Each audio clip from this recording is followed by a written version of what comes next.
जय हिंद दोस्तों। आप सभी को सबसे पहले प्यारा सा गुड इवनिंग। कैसे हैं आप लोग? चलिए मेरे भाई, आपको कल कराते हैं हम 8 बजे। कितना बजे मेरे भाई? 8 बजे। पर हुआ क्या, आज मेरा जो पीसी है ना वो खराब हो गया। हम गए बनवाने कहाँ? पटना में। मतलब रहते यहीं पर है, पर गए बस को बनवाने के। थोड़ा सा वक्त लग गया। कोई बात नहीं है, आपका क्लास कल से चलेगा 8 बजे ही। आज आप 9 बजे कर लो। ओके मेरे भाई, चलो। पटना में जाम बहुत होता है, तो जाम में फंस गए। और आप आज आपका पीएम जी आए थे, मोदी जी। ये बहुत जाम था।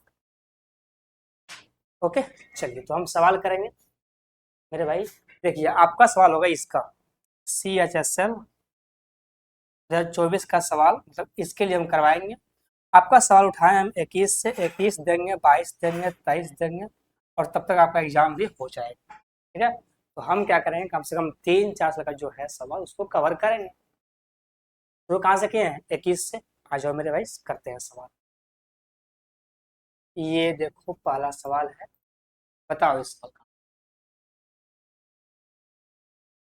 ठीक है, ये आपके सामने पहला सवाल है।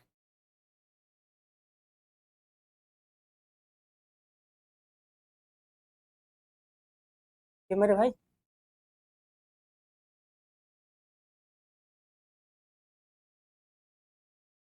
बताओ।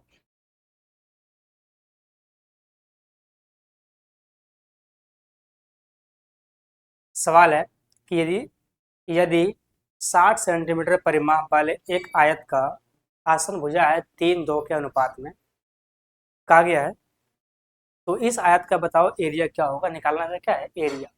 इसका दिया हुआ है आयत का परिमाप, और निकालना आपको एरिया है। सबसे पहले भी इसमें समझो कि परिमाप क्या होता है भाई।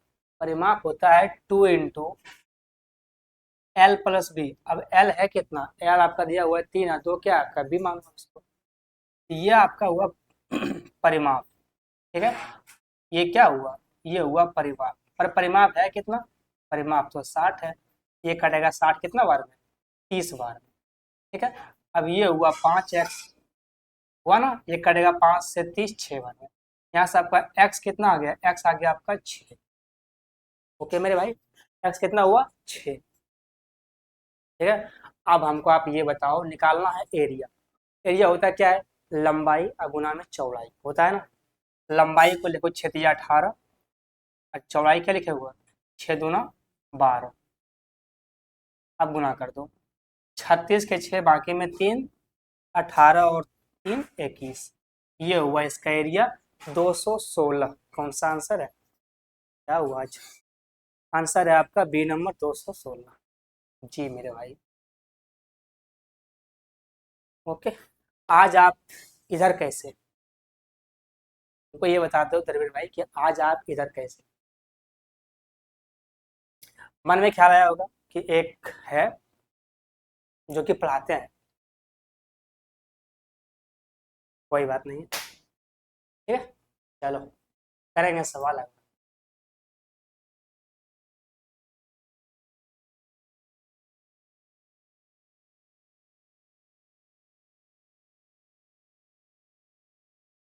864 कैसे भाई? कैसे होगा 864? 6×3 = 18 और 6×2 = 12। गुना करना आता है भाई? गुना तो आता होगा। 18×12 कितना होता है?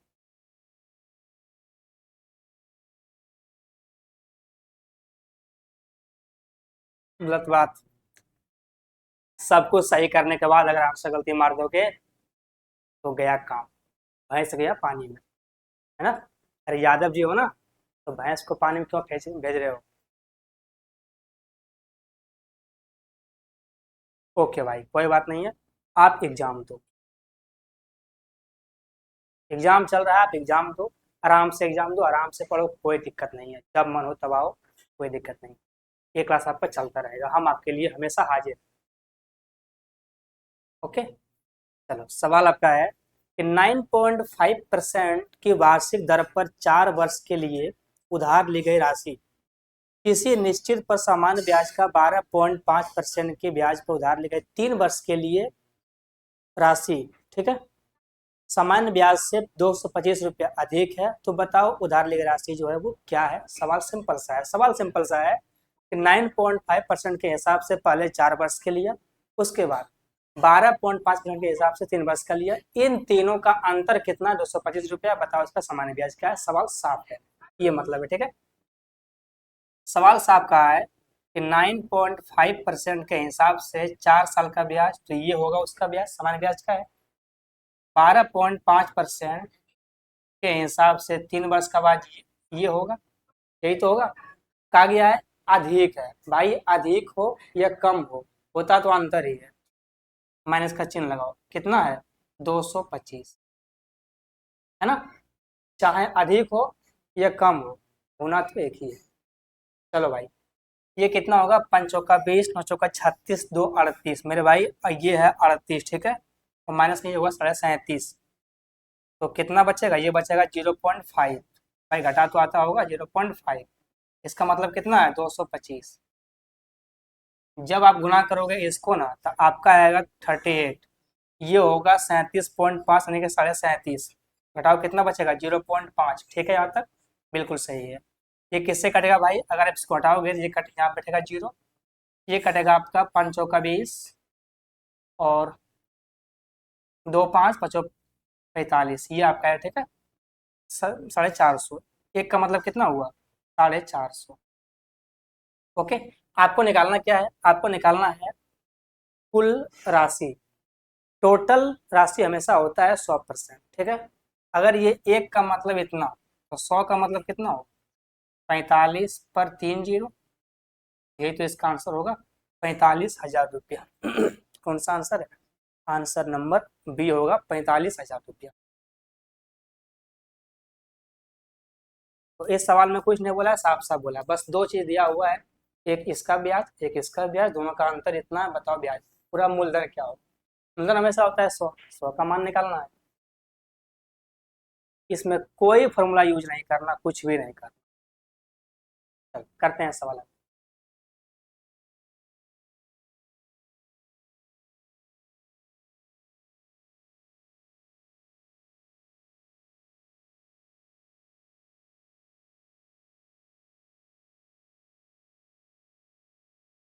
क्या आप फॉर्म भरे हैं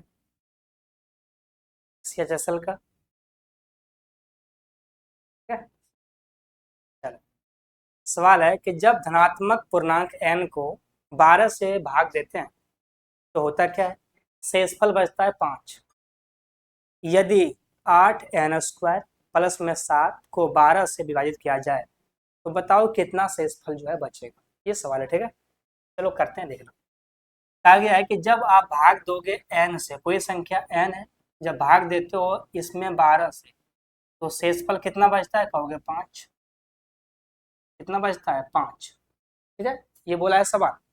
अगर किसी भाग देते हैं कोई संख्या n में, तो बचता है कितना 5। कहा गया है कि यदि हम 8n² प्लस में 7, इसको अगर भाग दें हम 12 से, तब बताओ कि शेषफल जो है वो कितना बचे,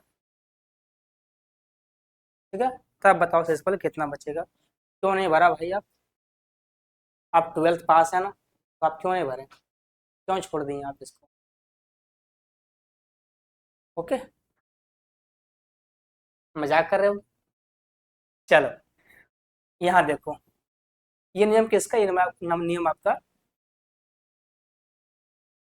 ठीक है, ये नियम इसका है भाग का। ये नियम कहता है कि शेषफल जितना बचता है वो तो ठीक है, संख्या जो हुआ, संख्या जो जैसे जैसे संख्या हुआ है वैसे वैसे शेषफल भी होगा, ये कहा गया है।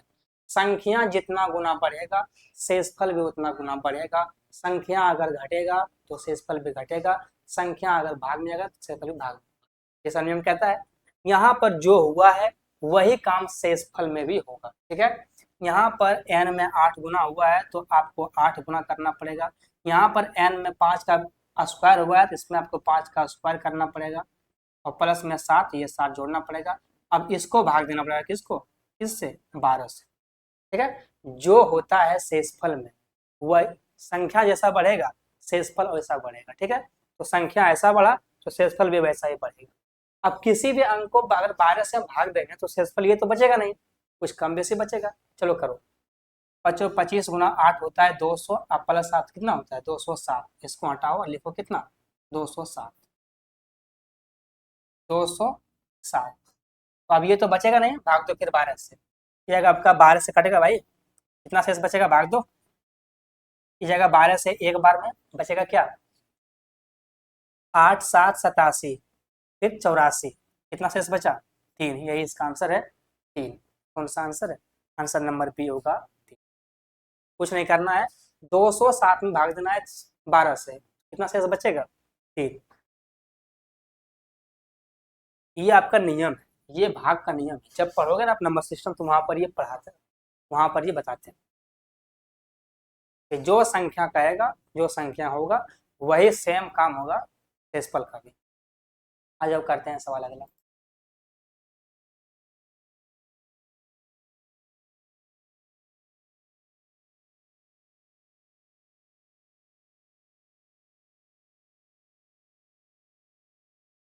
भाई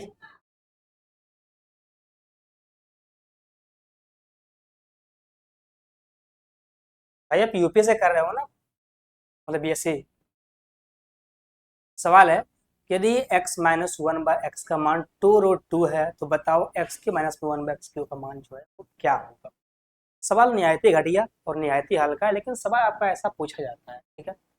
अगर एग्जाम है CHSL का और एक एग्जाम क्या होता है CGL का, तो आप एक बात ध्यान रखना कि ये दोनों जो होता है ये दोनों बिल्कुल एक दूसरे के भाई होता है। सवाल थोड़ा सा कम बेसी होता है पर सवाल होता है बिल्कुल सेम, ठीक है। इसे थोड़ा सा एक कम रहता है।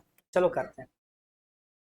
आपको दिया गया है x minus one by x, x minus one by x का मान कितना 2√2। पूछा क्या है, पूछा है एक्स क्यूब माइनस में वन बाय एक्स क्यूब। अगर x minus one by x के दे करके अगर क्यूब में पूछे तो क्या फॉर्मूला होता है के क्यूब माइनस में 3k, सॉरी के क्यूब प्लस में 3k। अगर माइनस है तो प्लस में और प्लस है माइनस में, तो क्या होता है के क्यूब प्लस में 3k, के क्यूब प्लस में 3k। अब मेरे भाई के है कितना 2√2 और यहाँ पर क्या बैठेगा के। जब करोगे आप 2√2 का क्यूब तो क्या होगा 2 का क्यूब 8, ठीक है, 2 का क्यूब 8, इसका क्यूब 2√2 और माइनस में क्या होगा 3 और 2√2। ये देखो ये 16√2 और ये प्लस है ना, ये 6√2 कितना हो जाएगा 16 और 6 22, 22 ये इसका आंसर होगा। तो इस लाइन का यूज मत कीजिएगा, ठीक है, इसका यूज नहीं करना है, चाहे कुछ भी हो जाए, दुनिया यहाँ की वहाँ हो जाए, पर इस लाइन का यूज कभी नहीं करना है। कौन सा आंसर होगा, आंसर नंबर सी है 22√2। सवाल बहुत ही हल्का था पर पेपर में सवाल वैसा भी होता है।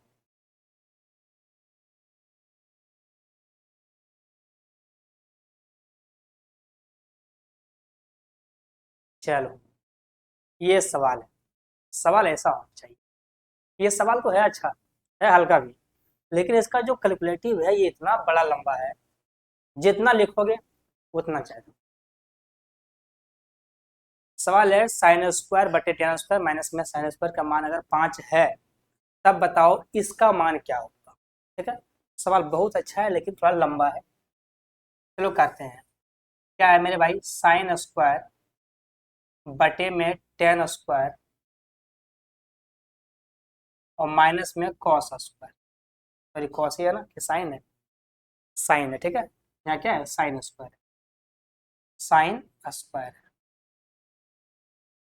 अगर कोई डिग्री का मान रख के पुट करते हो तो हो सकता है उससे भी आ जाए, कोई बड़ी बात नहीं है, ठीक है।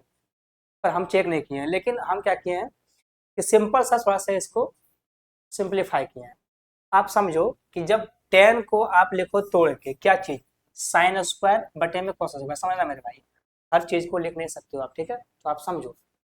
जब आप लिखोगे टेन स्क्वायर को तोड़ करके साइन स्क्वायर बटे में कॉस स्क्वायर, तो ऊपर में साइन स्क्वायर और यहाँ साइन स्क्वायर, इसको लोगे आप बाहर, ठीक है। तो क्या बचेगा आपका, अगर आप नहीं समझे, जब हम लिखते हैं इसको साइन स्क्वायर, ये होगा साइन स्क्वायर और बटे में क्या होगा कॉस स्क्वायर। तो जब यहाँ से ये साइन स्क्वायर दोनों ऊपर में है, जब इसको ले लेंगे हम बाहर में, क्या बचेगा अंदर में 1 बटे कॉस स्क्वायर माइनस में 1। ठीक है, इसको हटा के ये लिखते हैं साइन स्क्वायर, यहाँ क्या होगा 1 बटे कॉस स्क्वायर और माइनस में 1, ये होगा। ठीक है, ओके मेरे भाई। चलो अब करते हैं सवाल को आगे। आप देखो ये साइन स्क्वायर से ये वाला कट जाएगा। ठीक है, अब कुछ काट पाओगे आप, समझो कोस स्क्वायर ये होगा 1 माइनस कोस स्क्वायर। अगर आप लोगे इसका एलसीएम, क्या होगा इसका एलसीएम 1 माइनस में कोस स्क्वायर। ठीक है, अब जो नीचे वाला कोस स्क्वायर ये एलसीएम रहेगा, ये जाएगा ऊपर। चल यहाँ क्या होगा कोस स्क्वायर, और यहाँ क्या रहेगा आपको, यहाँ रहेगा 1 माइनस में कोस स्क्वायर, वो क्या होता है साइन स्क्वायर। साइन स्क्वायर कितना है इसका मान 5। ठीक है, तो अगर आपसे पूछता कुछ और तो देते आप, लेकिन आपसे पूछा गया है कॉस सेक भी है, कोसेक भी है, सब चीज है, तो यहाँ से आपको पी बी एच जो है वो निकालना ही होगा। ठीक है, सर स्क्वायर, हाँ भाई यही होगा, साइन स्क्वायर ही कॉमन होगा। चलो, तो आपसे पूछा गया सेक भी कोसेक है, तो यहाँ सिंपल कहानी करना पड़ेगा, आपको निकालना होगा पी बी एच। ठीक है, वो निकालना ही पड़ेगा। अब कॉस बटे साइन क्या होता है मेरे भाई, ये होता है कॉट स्क्वायर। इसको हटाओ, तो यहाँ क्या लिखो कॉट स्क्वायर, कॉट स्क्वायर। इसको हटाओ, यहाँ चढ़ा दो रूट, यहाँ बचे बटे में 1 होगा। ठीक है, कॉट होता है क्या मेरे भाई, कॉट होता है बी और ये होता है आपका पी। अगर बी रूट 5 ये पी, तो यहाँ से एच कितना आ जाएगा रूट 6। ठीक है, ये मान आपको निकालना ही पड़ेगा, क्योंकि इसके बिना सवाल बन भी नहीं करेगा, बहुत दिक्कत है। अब चलो पूछा क्या है इसमें ध्यान दो आप, पूछा गया है 24 कॉस स्क्वायर। मेरे भाई कॉस स्क्वायर क्या होता है, कॉस स्क्वायर होता है बी बटे एच। बी कितना है आपका रूट 5, एच कितना है रूट 6, क्या होगा रूट 5 का स्क्वायर 5, इसका स्क्वायर 6, रूट 5 का स्क्वायर 5 और इसका स्क्वायर 6। ठीक है, ये बचा आपका। आगे क्या है माइनस में 15 सेक स्क्वायर, माइनस में 15 सेक स्क्वायर। मेरे भाई सेक क्या होता है, सेक होता है कॉस का उल्टा। ठीक है, तो ये होगा इसका उल्टा, कॉस अगर 5/6 तो सेक होता है 6/5। अगला कहानी क्या होगा आपका नीचे वाला, नीचे वाला कहानी है आपका 6 cosec square. 6 cosec square, cosec क्या होता है भाई, कोसेक होता है h/p। तो ये आपका देखो h और ये आपका p, तो क्या होगा इसका h/p होता है भाई ना, 6 गुना में रूट 6 तो 6 माइनस में है ना, माइनस में है 7 cot square. 7 cot square, cot क्या होता है, कोट होता है ये तो होता है कोट रूट 5, ये होगा आपका 5 का स्क्वायर सिर्फ 5। चलो मेरे भाई करते हैं, ये कटेगा कितना बार में, ये कटेगा आपका 4 बार में, ये कटेगा 3 बार में। ठीक है, ये 36 और ये 35, तो एक ही बचेगा, तो 5 चौका 20, 6 तिया 18, कितना बचेगा 20 माइनस 18, तो इसका आंसर 2 हुआ। तो हम पहले बोल रहे कि सवाल ये थोड़ा बहुत हल्का है, पर आप सवाल को जितना ज़्यादा लिखोगे उतना ज़्यादा लिखना पड़ेगा, सब थोड़ा सा करना पड़ेगा। अगर डिग्री का मान कोई पुट भी करते हो फिर सोचना पड़ेगा कौन सा डिग्री का मान पुट करेंगे, क्योंकि सभी इसमें मान पुट हो सकता है, कोई नहीं बचेगा। और लाना कितना है 5 है। ठीक है? चलिए करते हैं सवाल। ये सब सवाल में कोई लॉजिक नहीं है, कुछ भी नहीं है, लेकिन इसमें सिर्फ सिंप्लीफाई वो करना होता है।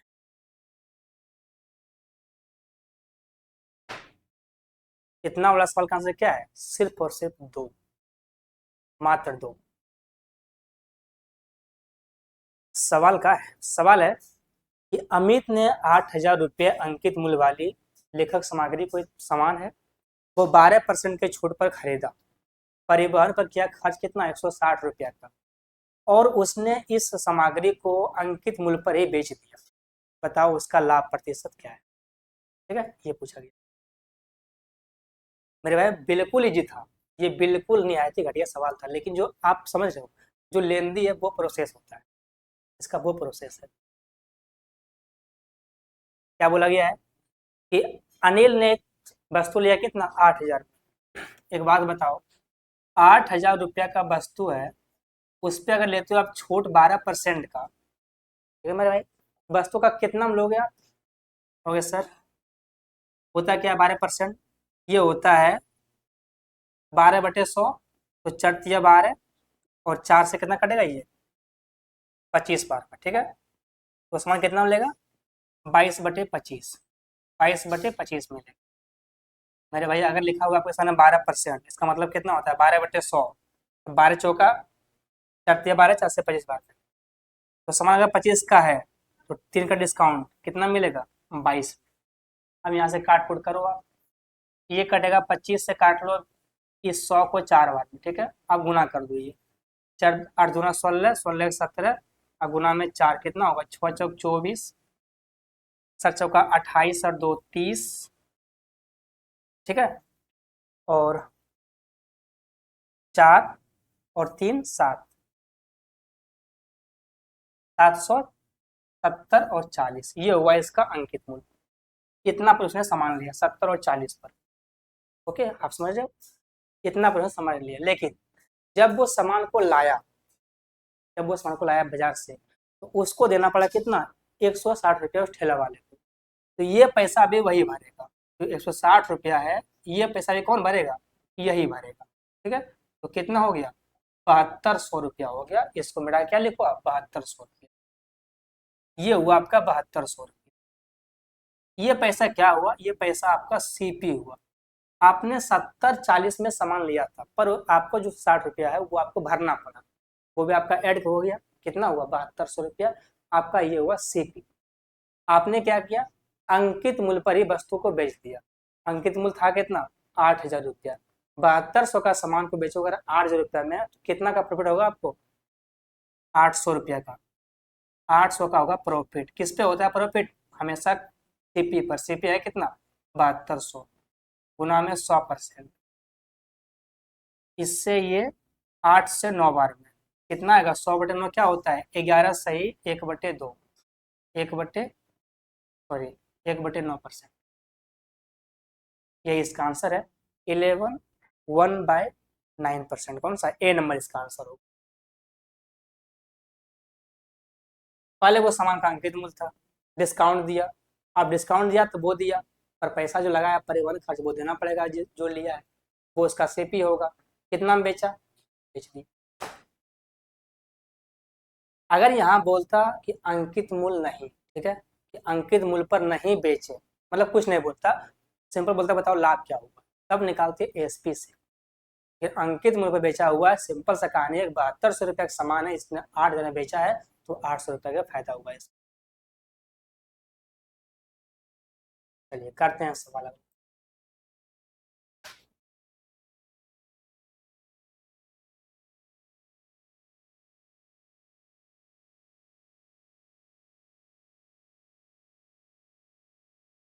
बताओ इस सवाल का आंसर जो है वो क्या था। सवाल तो आजा मेरे भाई। सवाल है कि 5 कलम और 12 पेंसिल,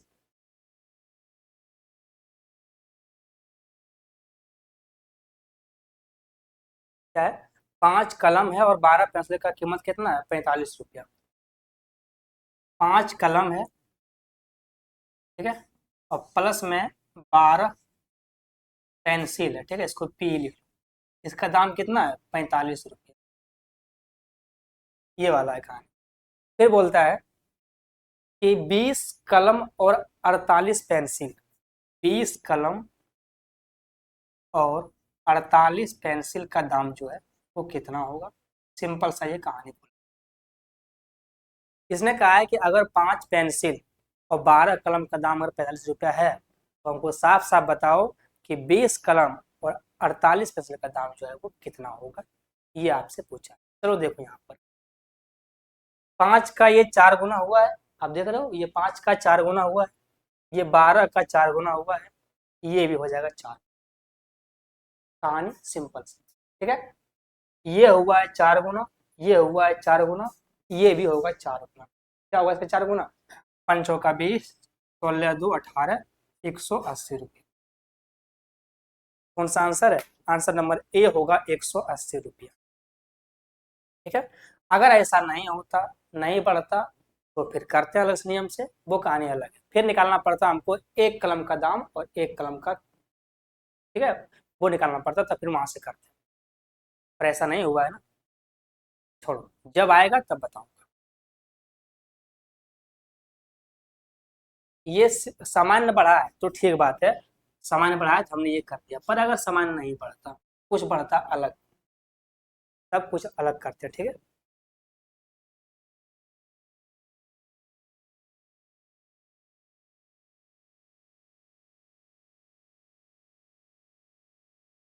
सवाल है कि 42 संख्या का औसत है 37, इनमें पहले 26 संख्याओं का औसत कितना है 32, और अंतिम 17 का औसत कितना है 44, का आगे बताओ 26वीं संख्या जो है वो क्या होगा। ये सवाल किसका है, एवरेज का। कहा गया है कि जो 42 संख्या है, जो 42 संख्या है, इसका एवरेज कितना है, इसका एवरेज आपका 37 है ना, का है 37। कहा गया है जो पहले का 26 है उसका एवरेज कितना है, उसका एवरेज आपका है कितना 32। लास्ट का जो 17 है उसका एवरेज कितना है, उसका एवरेज आपका 44। कहा गया है बताओ 26वीं संख्या क्या होगा, 26वीं संख्या का मान जो है वो ज्ञात करना है आपको, निकाल के बताओ। एक तो नियम ये है कि 42 गुना 37 करो, हाँ की बात, इन दोनों को गुना करो और घटा दो उसमें, सवाल का आंसर वहां से भी आ जाएगा, ठीक है। वो सवाल है, वो कहानी है मजदूरों वाला, उसमें पूरा गुना हुआ करना पड़ेगा। पर ये जो कहानी है, कहानी मजदूरों नहीं, ये कहानी आपका किसका है, ये कहानी है स्मार्ट वाला। चलो मेरे भाई, आप जान रहे हो कि 42 संख्या का अगर औसत 37 है, ठीक है, अगर कुल संख्या का औसत 37 है, तो जो 26वीं संख्या होगा उसका भी औसत कितना होगा, उसका भी औसत 37 ही होगा। इस बात को आप जानते हो, ठीक है। अगर कुल संख्या का औसत 37 है, जो 26वीं संख्या है इसका भी कितना एवरेज होगा, 37 ही होगा। लेकिन ऐसा नहीं हुआ, क्या हुआ, आप देखो 26 संख्या जो औसत है वो 32 है, 37 से कितना कम है, ये 5 कम है। कितना कम है भाई, ये 5 कम है किसका, 26 का 5 कम है, गुना करो 6 पंचे 30, 6 दूना 12 13, 130 कम है, ठीक है। अगला 37 का ये वाला जो है ये कितना ज्यादा है, ये इसका 7 ज्यादा है, किसका 17 का 7 ज्यादा है, 17 का 7 ज्यादा क्या होगा, 1719 से 119, 119 ये ज्यादा है, तो 119 ये इसका ज्यादा है, कितना बचेगा, ये बचेगा 11, माइनस में 11, ठीक है। यहाँ करो माइनस में 11, कितना बचेगा 26, यही इसका आंसर होगा 26, ठीक है। तो यहाँ से आंसर जो है वो तुरंत मिलेगा, तुरंत। और नहीं तो गुना भाग करोगे तो आंसर वहां से आएगा, थोड़ा सा लंबा पड़ेगा, गुना करना पड़ेगा 42 से 37 में, गुना करना पड़ेगा 32 से 26 में, ये सब गुना करना पड़ेगा, पर ये सब नहीं करना है, ठीक है। ऐसे करना है सिंपल तरीका से।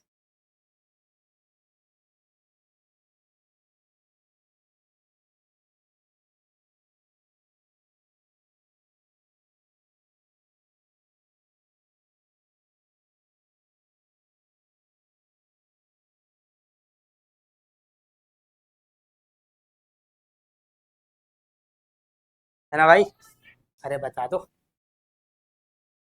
चलो, सवाल है यदि x पर पावर 4 माइनस में 12x² प्लस में 1 बराबर 0 है तो बताओ x पर पावर 4 प्लस 1/4 का मान क्या होगा। आपसे 4 पूछा गया है, अब 4 निकालने के लिए क्या करना पड़ेगा, आपको निकालना पड़ेगा x प्लस 1/x के तरफ से, तब जाकर के 4 जो है वो सामने आएगा।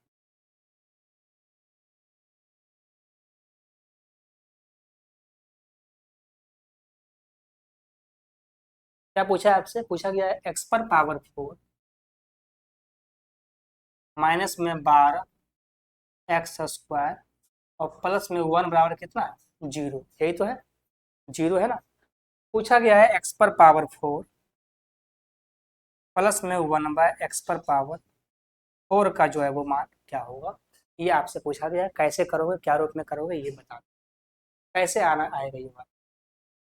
कुछ तो नियम, नियम क्या है कि अगर हमको नीचे x लाना है तो यहाँ हमको दिख रहा है 1, अगर इसमें हम भाग देते तो नीचे x आ जाएगा, ठीक है।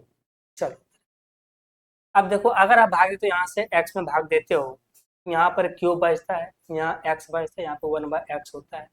कहानी नहीं बनेगा, ठीक है, कहानी बिल्कुल नहीं बनेगी।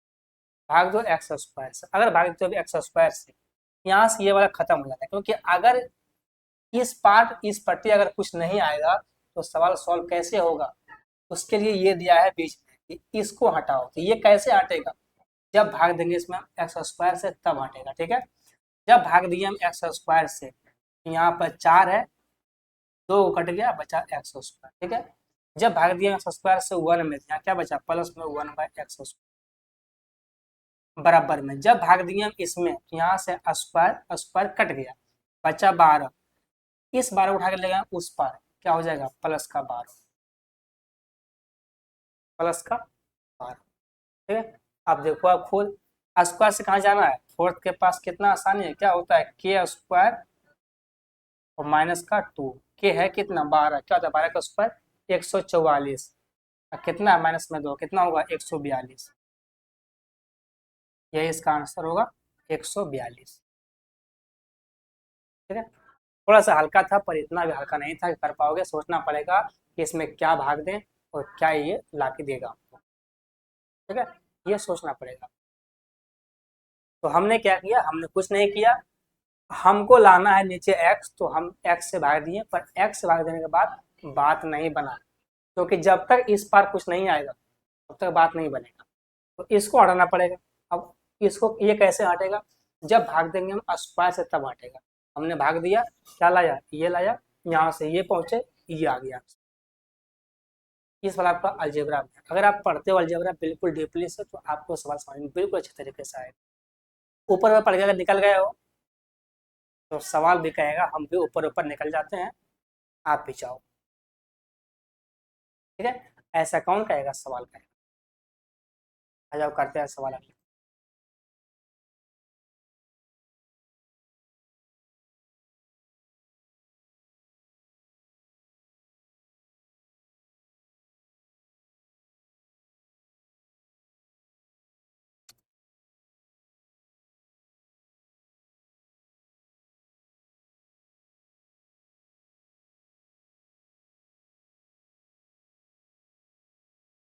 ओके, चलो सवाल को निपटाते हैं। सवाल है आपका 11वां नंबर।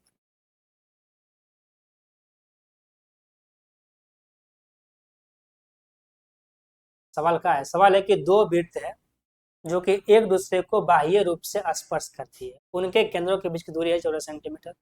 यदि एक वृत्त की त्रिज्या 8 सेंटीमीटर, बताओ दूसरे वृत्त की त्रिज्या जो है वो क्या होगी, ये पूछा गया। चलो भाई करने की कोशिश करते हैं। आपके सामने दो वृत्त है, ठीक है, दो वृत्त है, आपने दो वृत्त को बनाया, दोनों को आपने बाहर से टच कराया, ठीक है। वृत्त बना नहीं, पर आप समझना कि ये जो है वो वृत्त ही है, बना तो नहीं पर समझो कि ये वृत्त है। कहा गया है आपसे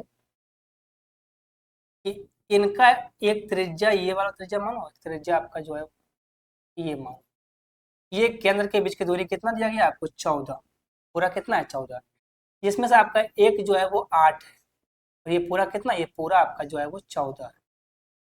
आगे बताओ जो ये त्रिज्या है, ये वाला छोटी वाला, ठीक है, छोटे वाला जो रहे, ये इसका मान जो है वो कितना है, ये आपको खुद से निकालना पड़ेगा, अपने दिमाग से करके निकालना पड़ेगा, ठीक है। थोड़ा आपको सोचना पड़ेगा, आप खुद सोचो, ये अगर केंद्र है, ये अगर वृत्त का केंद्र है, ठीक है, तो वृत्त के केंद्र से जो यहाँ से खींचे हैं सरकमफ्रेंस पर, ये भी त्रिज्या है और ये भी त्रिज्या है, ये भी त्रिज्या है और ये भी त्रिज्या है। अब ये 14 कैसे होगा, अगर ये त्रिज्या है तो ये 8 हो जाएगा ना, ये 8 हो जाएगा, आप समझ रहे हो। अगर ये वृत्त का केंद्र है, ये त्रिज्या है, तो अगर ये 8 तो ये भी 8, यानी कि यहाँ से यहाँ तक मान कितना है, 8 है, निकालना है इसका मान। अब एक बात तो साफ साफ है, अगर यहाँ से यहाँ 8 हो रहा है, अगर हमको ये पूरा 14 करना है, तो ये जो है इसका मान 6 होना चाहिए, तभी ये 14 होगा, वैसे कुछ भी 14 नहीं, ठीक है। 8 में आपको कहे कि 8 आपके पास दिया हुआ है एक नंबर, ठीक है, आपको बोले कि आपके पास एक नंबर 8 है, इसको करना है 14, बताओ इसमें क्या जोड़ना पड़ेगा, क्या करेगा आप, अगर छोड़ 6 जोड़ दो, हो जाएगा, हो जाएगा ना। तो वही तो कहानी सिंपल से यहाँ पर है कि अगर ये पूरे दूरी कितना है 14 है, इसमें से यहाँ से यहाँ तक 8 है, तो ये कितना बचेगा 6। क्या आंसर आंसर होगा इसका? त्रिज्या का 6, यही पूछा गया इसका 6। ठीक है, इसमें कुछ भी नहीं सोचना है, बिल्कुल नहीं सोचना है, लेकिन अगर इतना तब कर पाओगे आप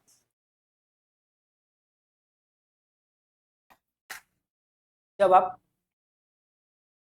विड्थ में पढ़े हो अच्छे तरीके से। ठीक है, और विड्थ होता है ज्योमेट्री का सबसे लास्ट। अगर उतना दिन तक पेशेंस बना के रखे हो, पढ़े हो, तब समझ में ये सवाल आएगा और बहुत जल्दी हो जाएगा। ओके, चलो। और नहीं तो अगर आपको यहाँ से नहीं करना पड़ेगा तो आपको फिर निकालना पड़ेगा इसका मान निकालना पड़ेगा। इसमें से आपका मान लो कि इसका ए बी का मान निकालना है, तो अंडर में पड़ेगा आपको O1 O2 का होल स्क्वायर माइनस में बड़ी आर माइनस में छोटी आर का होल स्क्वायर, जो कि यहाँ से भी काटने बने क्योंकि आपको ये मान दिया गया है, ये मान दिया गया है, ये नहीं दिया गया और आपके पास ये मान भी नहीं है, तो कहानी नहीं बनेगा। कहानी आपका जो है ऐसे ही बनेगा, इसमें मत सोचना, ध्यान इसको मत देना। सबसे बेस्ट आपका ये वाला है। ओके, चलिए करते हैं सवाल अभी। ये विड्थ का सवाल इतना भी डिफिकल्ट सवाल नहीं है कि सवाल जो है ना बने, बस नॉलेज होना चाहिए, सवाल बन जाएगा ये बात।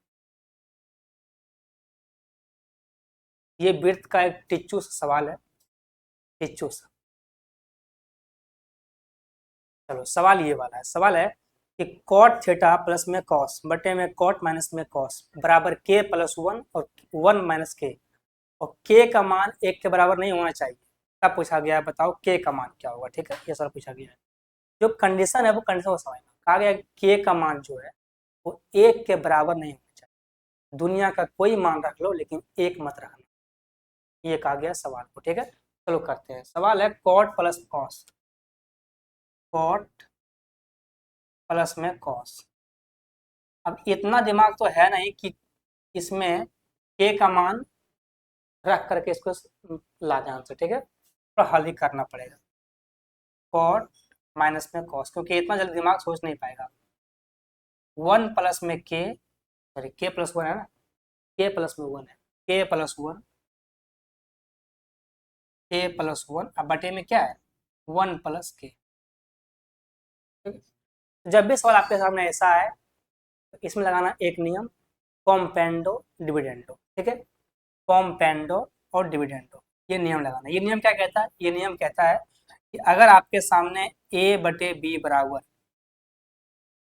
ए बटे बी बराबर कुछ दिया है, मान लो कि 4 और 5 ये दिया गया है। ठीक है, अगर ये मान दिया गया है तो आप क्या कर सकते हो, इसको आप इसको एक बार जोड़ सकते हो और एक बार घटा सकते हो। यानी कि आप इसको a प्लस बी कर सकते हो और a माइनस बी कर सकते हो। ठीक है, ऐसे कर सकते हो।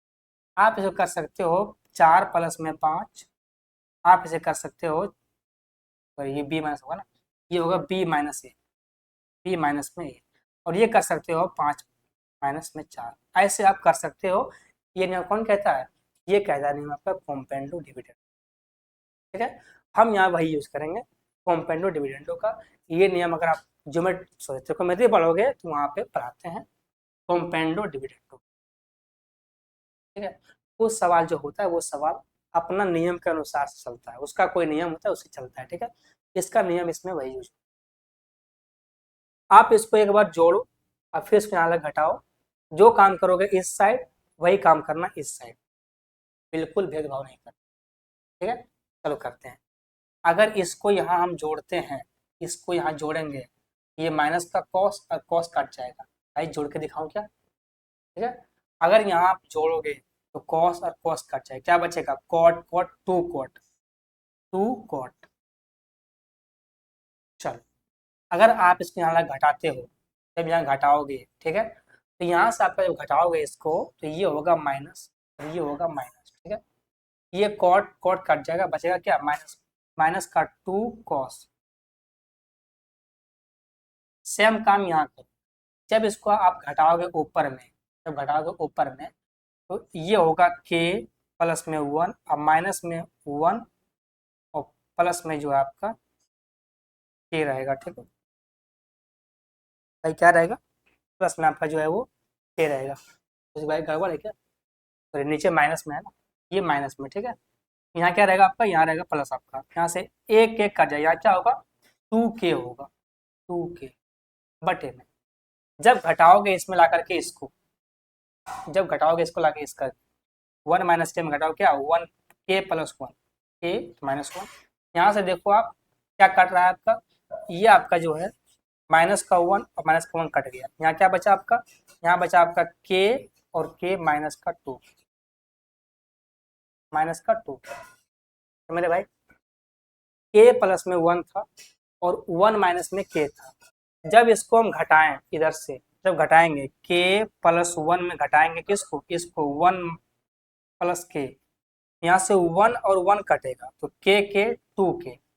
जब इसमें घटाएंगे इसको ला करके, 1 - k में घटाएंगे इसको ला करके, तो यहाँ होगा माइनस का, ठीक है कुछ गड़बड़ लग रहा है वो क्या, अच्छा इसको जोड़ेंगे मेरे भाई, इसको जोड़ेंगे, सॉरी सॉरी, पहले जोड़ो फिर घटाओ। इसको अगर जोड़ेंगे तो क्या होगा, k प्लस में 1 और प्लस में 1 माइनस में k, ठीक है ये होगा। यहाँ से देखो, यहाँ से k और k कटेगा, क्या होगा 1 1 2, यहाँ से 2 बचेगा, ठीक है। जब घटाएंगे इसको तो ये 1 - k घटाएंगे क्या होगा, k और प्लस में 1, यहाँ से ये कट गया, क्या हुआ 2k, ये बचेगा। अब देखो आप यहाँ से दो, दो कट गया, माइनस माइनस कट गया, 2 और 2 कट गया, ओके मेरे भाई, कट गया ना। अब चलो आप करो, देखो कॉट क्या होता है, कॉट होता है कॉस बटे साइन, ठीक है, कॉट क्या होता है, कॉस बटे साइन, भाई करना आता होगा ना। कॉट होता है कॉस बटे का साइन, आप समझना, कॉट होता है कॉस बटे साइन, कॉस बटे साइन। और नीचे है क्या, नीचे आपका कॉस है, तो आप देखो ये कॉस कॉस कट गया ना, क्या बचा 1/साइन, क्या बचा 1/साइन, यहाँ से के का मान कितना आ जाएगा, सिर्फ साइन, ठीक है, ये इसका आंसर है, के का मान क्या, साइन। कौन सा आंसर है, आंसर नंबर बी होगा आपका साइन। तो इसमें लगाना है एक नियम, कॉम्पेंडो डिविडेंडो, वही इसका आंसर दे पाएगा। तो कुछ सवाल जो होता है वो सवाल फिक्स टाइप का होता है, ये सवाल उसी पर बनवे करेंगे। चलो करते हैं सवाल अगला।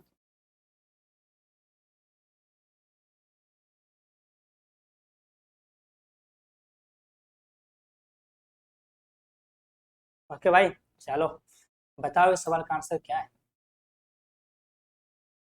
क्या है, क्या है।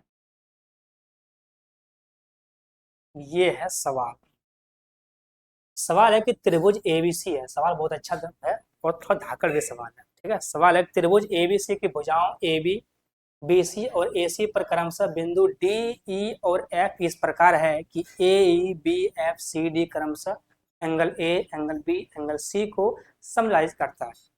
कहा गया है यदि AB = 6, BC = 7, AC 8 है तो बताओ BE की लंबाई जो है वो क्या है। सवाल तो है हल्का, लेकिन सवाल की जो लैंग्वेज है वो बहुत ही डिफिकल्ट है, ठीक है। चलो करते हैं समझना। कहा गया आप बनाओ ट्रायंगल, ये लो भाई ट्रायंगल बना लेंगे, ये क्या बन गया आपका, एक ट्रायंगल, ठीक है। कहा गया नाम रखो इसका ABC, इसका नामकरण कर दो ABC। कहा गया है AB पर बिंदु लो D, BC पर लो E और AC पर लो आप F, ये लो आप, ठीक है, इस पर क्या लो आप, ये B लो, ये सॉरी ये D लो, ये E लो और इस पर यहाँ पर F रखो। और कहा गया कि एंगल A का बाइसेक्टर E पर मिलता है, ये जो बाइसेक्टर इसे A पर मिल रहा है, ये D पर मिल रहा है और ये जो है वो F पर मिल रहा है, ठीक है। ये क्या है, ये एंगल बाइसेक्टर है मेरे भाई, ये एंगल बाइसेक्टर है। साफ साफ बोला गया है कि कौन समद्विभाजक है, समद्विभाजक मतलब होता है एंगल बाइसेक्टर, ठीक है। वो कहाँ मिलता है, वो यहाँ पर मिलता है। आपको दिया गया है ए बी कितना, ए बी है 6, बी सी 7, ए और बी 6 पूरा 6, ये वाला पूरा 7 और ये वाला पूरा 8। आपसे पूछा है बताओ ए और ई का मान क्या है, ये जो आपके समय दिख रहा है ना ये वाला ए और ई, सॉरी ए नहीं है, बी ई है ना, अच्छा सॉरी बी ई है, ये वाला है बी ई। आपको इतना दूर का मान बताना है कि इतना दूर का मान जो है, ये आपके सामने सवाल है, करके बता दो अब क्या होगा। ठीक है, ये आपके सामने सवाल है, क्या आप इसे कर पाओगे? चलो समझाते हैं, समझ। इसमें जो फालतू है ना, वो फालतू क्या है, ये दोनों जो है, ये दोनों फालतू लिखा हुआ है, क्योंकि हमको मान निकालना इसका। अगर हमको इसका मान निकालना है तो ये जो एंगल बाइसेक्टर है, हम सिर्फ इसको पकड़ेंगे, बाकी वो सभी को हटा देंगे। ये काम का नहीं था। लेकिन अगर जो सवाल बना रहा है उसका अगर मर्जी है कि हम इसका दाई महतारी एक करें, तो हम क्या कर सकते हैं भाई। ठीक है, इसका कोई काम नहीं है, हमको सिर्फ इसका काम है, हम इसको पकड़ेंगे, सिर्फ एंगल बाइसेक्टर को यहाँ से कहानी करेंगे। चलो मेरे भाई करते हैं। अगर ये एंगल बाइसेक्टर है, अगर ये है, तो क्या कहते थ्योरम, थ्योरम कहता है कि ये साइड जिस रेशियो में काटेगा, वही रेशियो में ये साइड भी होगा। ठीक है, कौन कहता है, ये कहता है थ्योरम, एंगल बाइसेक्टर थ्योरम कहता है कि जिस रेशियो में ये साइड है, उसी रेशियो में इनका बेस भी कटेगा। ठीक है, ये आपका थ्योरम है, इसको आप रट के रखो, या फिर पढ़ना पड़ेगा आपको ज्योमेट्री में। ओके, तो ये किस अनुपात में है, ये 3 और 4 के अनुपात में है, तो ये भी होगा 3 और 4 के अनुपात में। आपसे क्या पूछा गया, आपसे पूछा है बस इतना, बी ई का मान क्या होगा, आपको बी और ई का मान निकालना है। आप खुद देखो, पूरा है कितना, यहाँ से यहाँ पूरा कितना है मेरे भाई, 7 है, पूरा है 7। आपको मान निकालना है कितना, 3 का मान निकालना है, टोटल में से कितना, टोटल 4 3 7, 7 में से निकालना है, कट गया, कितना आ गया, ये आ गया 3 सेंटीमीटर। यही इसका आंसर है, 3 सेंटीमीटर। कौन सा आंसर है, आंसर नंबर ए होगा इसका 3। ठीक है, तो सवाल तो अच्छा था, लेकिन सवाल थोड़ा सा घटिया था। जो कहा गया उसको पकड़ो, इसमें सब कुछ लिख दिया, इसमें सब कुछ, कुछ भी नहीं छोड़ा, किसी को नहीं छोड़ा, सब कुछ लिख दिया। चलो करेंगे सवाल आप।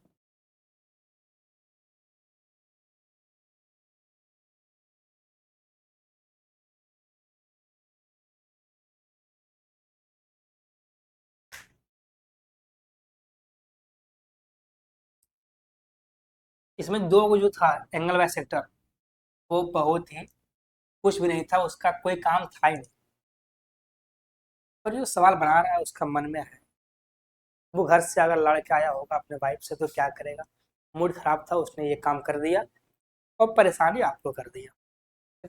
ये तो कहानी रियल का है, घर का परेशानी है तो किसी और पर डालो। चलो भाई, सवाल करते हैं।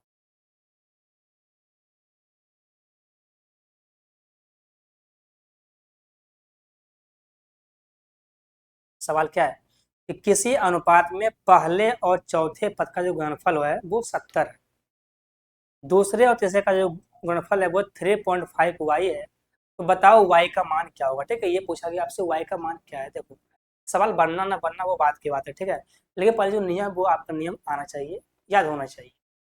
ये सवाल आपका किसका है, ये सवाल रेशियो का है। रेशियो कहता है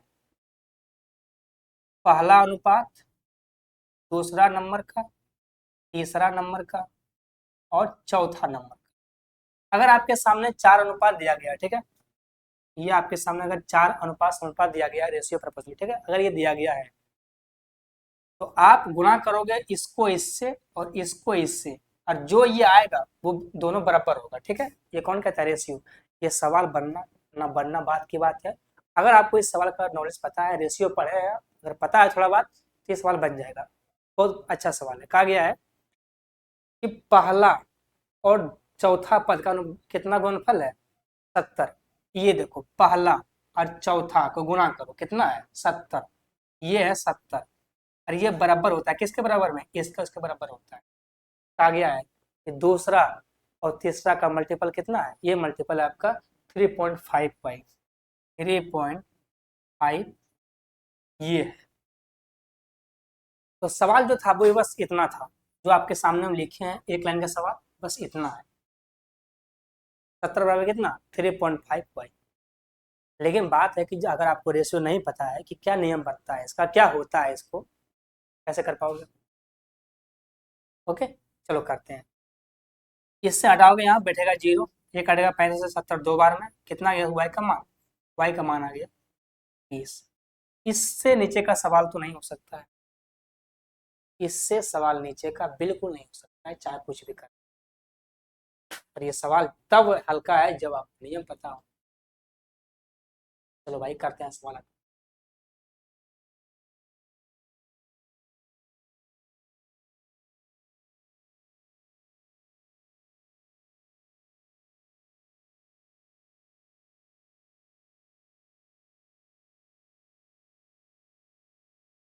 है ना भाई?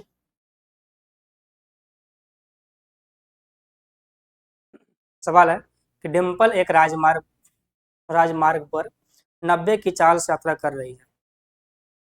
उनकी साइकिल का जो है, सॉरी, जबकि सचिन 108 की चाल से यात्रा कर रहा है।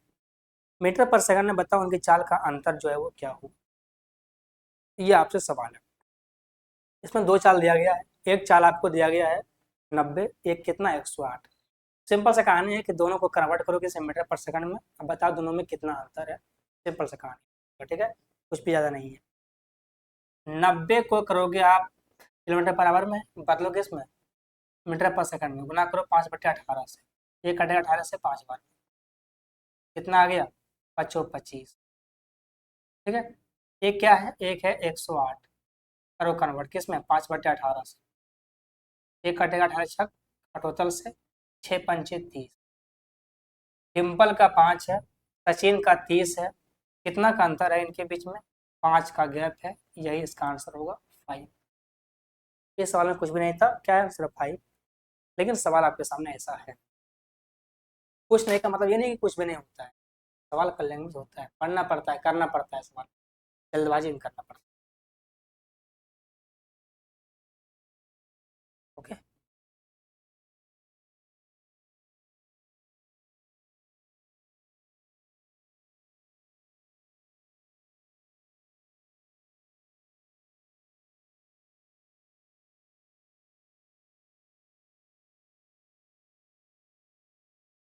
है ना, बस सवाल को जल्दी करना पड़ता है, जल्दबाजी।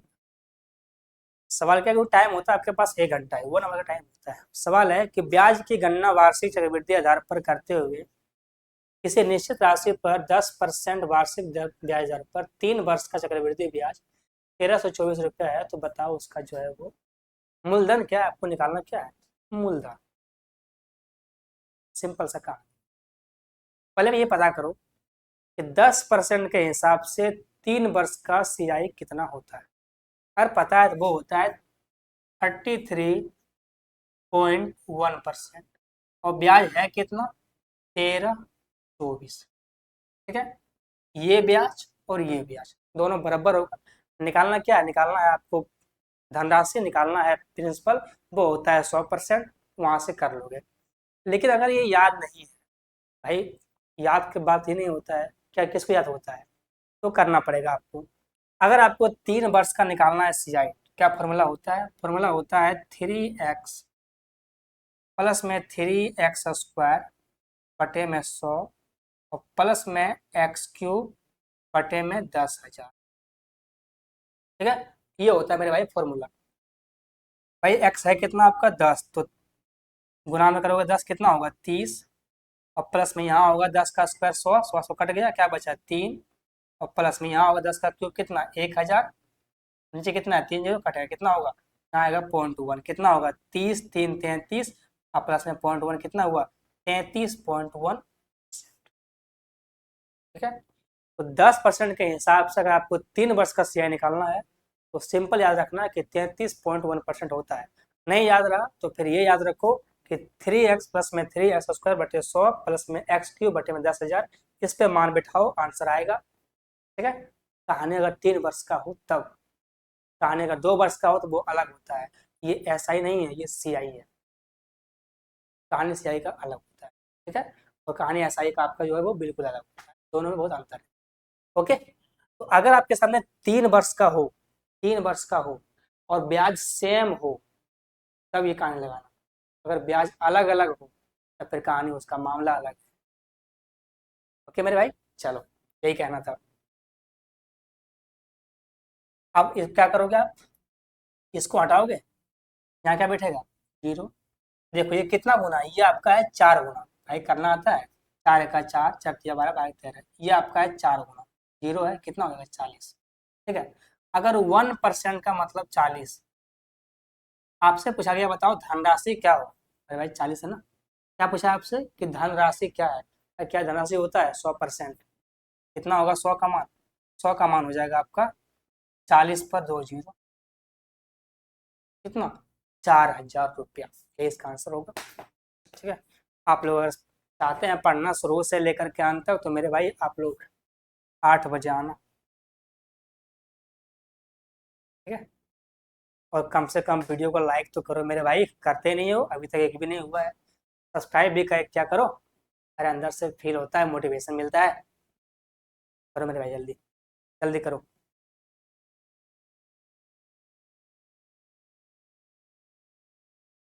चलो करते हैं सवाल अब।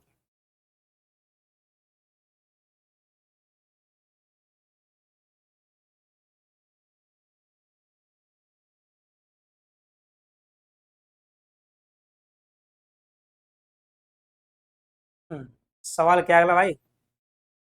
सवाल नंबर 16 कि एबीसी एक समबाहु त्रिभुज है जिसके प्रत्येक भुजा कितना 12 सेंटीमीटर। एडी माध्यिका है, जीडी की लंबाई ज्ञात कर यदि जी त्रिभुज एबीसी का जो है वो केंद्रक है। ये आपसे कहा गया है कि ये क्या है, केंद्रक है। ये आपसे बोला गया। चलो करते हैं, करने की कोशिश। एबीसी एक समबाहु त्रिभुज है। क्या है भाई, समबाहु त्रिभुज। ये बनाओ समबाहु त्रिभुज। भाई समबाहु होता क्या है, समबाहु होता है जिसके तीनों भुजा बराबर हो। ठीक है। समबाहु किसे कहते हैं, इसके तीनों साइड बिल्कुल बराबर हो। ठीक है। कहा गया है कि ए बी सी एक समबाहु त्रिभुज है। ये लो A B C, A B C हो गया समबाहु त्रिभुज। कहा गया आपसे कि प्रत्येक भुजा कितना 12 सेंटीमीटर। ये भी 12, ये भी 12 और ये भी 12। आगे बोला गया है कि जी डी की लंबाई सॉरी और ए डी माध्यिका है। मेरे भाई ए से डी यहाँ पर कोई खींचा गया है, ये क्या है, ये आपका मीडियन है। ये नाम क्या दिया डी इसका। ये आपका जो है वो मीडियन है, माध्यिका है। समबाहु त्रिभुज में मीडियन, ठीक है, हाइट एल्टीट्यूड सब एक ही होता है। यही इसका मीडियन है, हाइट है, सब यही है। ठीक है। सब इसका यही है। ये आपका मीडियन है। चलो मेरे भाई, अब अगर ये मीडियन है, आप समझ, अगर ये मीडियन है, ठीक है, ये क्या हो, ये आपका मीडियन भी है और ये आपका हाइट भी है। ये आपका मीडियन भी है और ये आपका हाइट भी है। ठीक है। सिंपल सा बात समझना। आपको निकालना है जी, त्रिभुज का मान निकालना। ठीक है, जी सॉरी, आपको निकालना है जी और डी का मान। सबसे पहले कहा गया है कि एक जी है जो कि केंद्रक है, इसको हटाओ। ठीक है। जो माध्यिका है, इसी पर, इसी लाइन पर कहीं पर जी है जो कि केंद्रक है। क्या है मेरे भाई, जी है जो कि केंद्रक है। अगर आप केंद्रक पढ़े हो, सेंट्रोइड पढ़े हो, तो आपको समझ में आएगा। ये जो केंद्रक होता है, वो ये जो रेखा होता है सामने वाला, इसको वो बांटता है 2 और 1 के अनुपात में। 2 और 1 रेशियो में बांटता है। कौन, केंद्रक। केंद्रक जो सामने है, ठीक है, उसको बांटता है वो 2-1 के अनुपात में। जिस लाइन पे है वो बांटता है वो 2-1 के अनुपात में। ओके। अगर यहाँ से यहाँ 2, तो यहाँ से यहाँ कितना होगा 1 अनुपात। अब अगर ये निकालना है हमको, अगर हमको इतना निकालना है, जितना निकालना है, तो क्या चाहिए, ये चाहिए पूरा हमको। ये पूरा कैसे होगा, ये पूरा क्या है आपका, ये पूरा ऊंचाई है। ठीक है। ये आपका ऊंचाई है। अब समझते हो कि अगर निकालना है समबाहु त्रिभुज का ऊंचाई, क्या फॉर्मूला होता है, √3/2 गुना में भुजा। भुजा है कितना आपका 12। अब आपको अगर निकालना है तो ये फॉर्मूला होता है। ये कटेगा 6 बार। ऐसा कोई एच कितना आ गया 6√3। ओके मेरे भाई, कितना आ गया आपका एच 6√3। हटाओ इसको। ये आ गया आपका 6√3। चलो आप समझना, ये हुआ एच। ठीक है। यही तो ऊंचाई है। ए से डी क्या है, ऊंचाई है ना। यहाँ से यहाँ तो लेके कितना है 6√3 लाए हो आप अपने सवाल करके।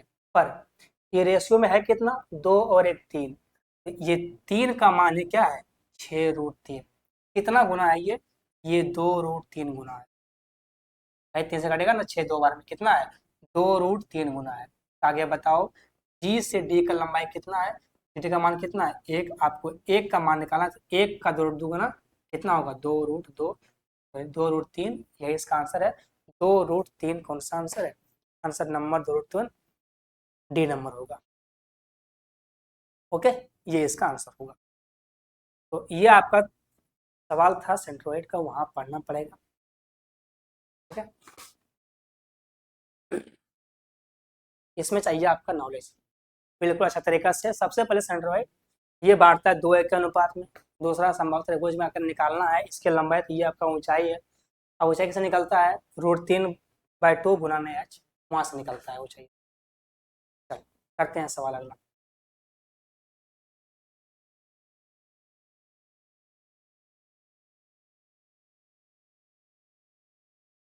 सवाल कोई भी करना उसके लिए चाहिए आपको डीपली नॉलेज, तब सवाल बनेगा। सवाल ऊपर ऊपर से नहीं बनेगा भाई।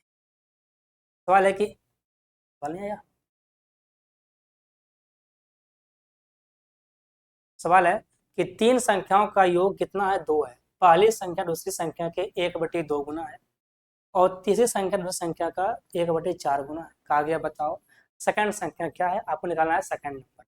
सवाल सिंपल सा है, तीन संख्या है, फर्स्ट, सेकंड और थर्ड।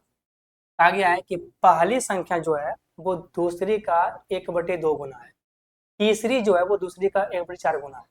यानी कि यहाँ दूसरी को लिया गया है मोहरा, ठीक है, दूसरी को पकड़ करके दोनों को बनाया गया है। हम दूसरी को मान लेते हैं x, ठीक है। आगे जो पहली संख्या है वो दूसरी का 1/2 गुना है, 2/1/2 गुना। जो ये संख्या है वो संख्या है इसका 1/4 गुना, 2/1/4। अगर आप इसको एक भी मानते हो ना, तो सवाल वहां से भी आएगा, ठीक है। आप अगर इसको एक मान लेते हो सवाल उससे बन जाएगा, कोई बात नहीं है। अब कहा गया आपसे इन तीनों का योग कितना है, इन तीनों का योग है 2, इसमें ऊपर में ही, ठीक है। इनको जोड़ो कितना होगा, x+2 प्लस में x और प्लस में x+4, इसका मान आपको 2 दिया गया, ठीक है। अगर आप लेते हो एक भी तो सवाल वहां से बनेगा, कोई दिक्कत नहीं है मेरे भाई। पर आप ये ले लो, कोई क्या दिक्कत बनता है। यहाँ देखो नीचे क्या इसका एलसीएम होगा, इसका एलसीएम नीचे 4 होगा, ठीक है, 4 तो आएगा ना। यहाँ पर होगा 2x और प्लस में 4x और प्लस में x, ठीक है। कितना होगा मेरे भाई, 4 2 6, 6 और 1 7, 7x, ये 4 यहाँ है ना, गुना होगा इसमें, कितना होगा 2 होगा यहाँ पर ना, क्या होगा ये आपका होगा 8। यहाँ से क्या हुआ 7x का मान आ गया 8, यहाँ से x कितना आएगा 8/7, यही इसका आंसर होगा। 8/7 कौन सा आंसर है, आंसर नंबर बी होगा इसका 8/7। इस सवाल का ये इसका जो है आंसर होगा। चलो मेरे भाई, तो आज आपका यहीं तक, आपके सामने सवाल नहीं है बहुत सारा। अगर आपको फुल्ली पढ़ना है तो आप 8 बजे आओ, 8 बजे से लेकर के हम 9 बजे तक करते हैं, पर आज लेट हो गया। ठीक है, चलिए, तो हम लोग मिलेंगे कल इसी टाइम, तब तक के लिए बाय।